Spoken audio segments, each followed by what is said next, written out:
Hey guys, it's Mrs. Landero and Little Squish, and we're going to be reading Alice in Wonderland today. Alice was growing very tired listening to her sister read. Just as her eyes began to close, she saw a white rabbit hurry by, looking at his pocket watch and talking to himself.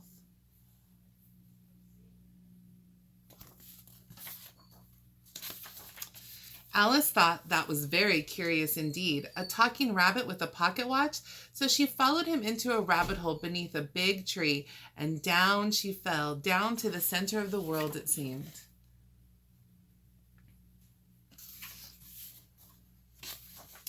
When Alice landed with a thump, the white rabbit was just disappearing through a door which was much too small for her.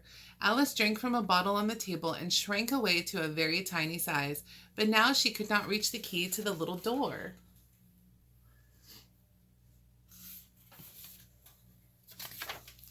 At last, Alice found a way to get through the little door. Seated on a bottle, she floated into Wonderland on a mysterious sea. On through Wonderland Alice went, looking for the white rabbit she met. Two jolly fellows, Tweedledum and Tweedledee, and they did not know the rabbit, so Alice hurried on.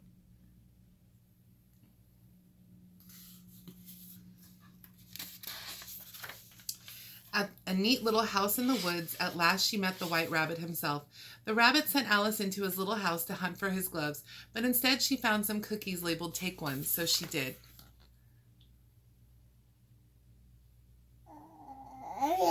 Yeah.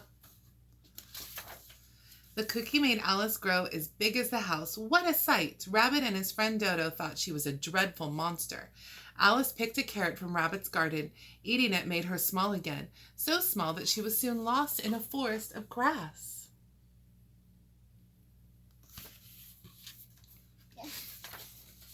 Alice found herself in a garden of talking live flowers. There were bread and butterflies and rocking horseflies too. Alice thought the garden was a pleasant place, but the flowers thought Alice was just a weed, so they would not let her stay. Oh, man. Next, Alice met a haughty caterpillar blowing smoke rings. He told Alice to eat his mushroom if she wished to change her size. Alice sampled one side and shot up taller than the treetops, frightening the birds, but another bite made Alice just the right size. Yeah. Now, which way shall I go? Alice wondered. The signposts she found along the path were no help. They pointed all over. If I were looking for the white rabbit, I'd ask the Mad Hatter, said a grinning Cheshire cat up in a tree. He lives down there.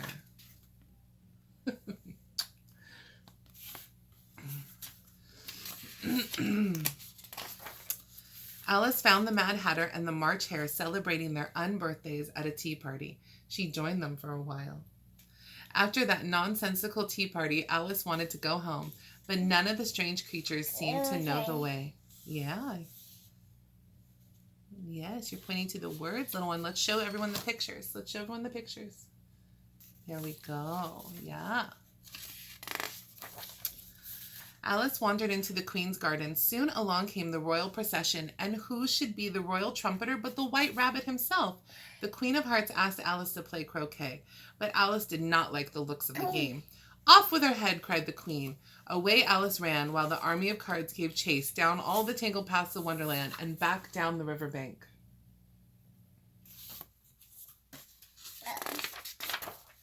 I'm glad to be back where things are really as they seem, said Alice as she woke up from her strange Wonderland dream. Did you guys have any weird dreams last night? Mrs. Landero keeps dreaming about the current show I'm watching. So it's like I'm back in the 1700s. And it's kind of fun, actually. All right, guys. That's it for Mrs. Landero and Little Squish. We will see you again tomorrow with another book to read.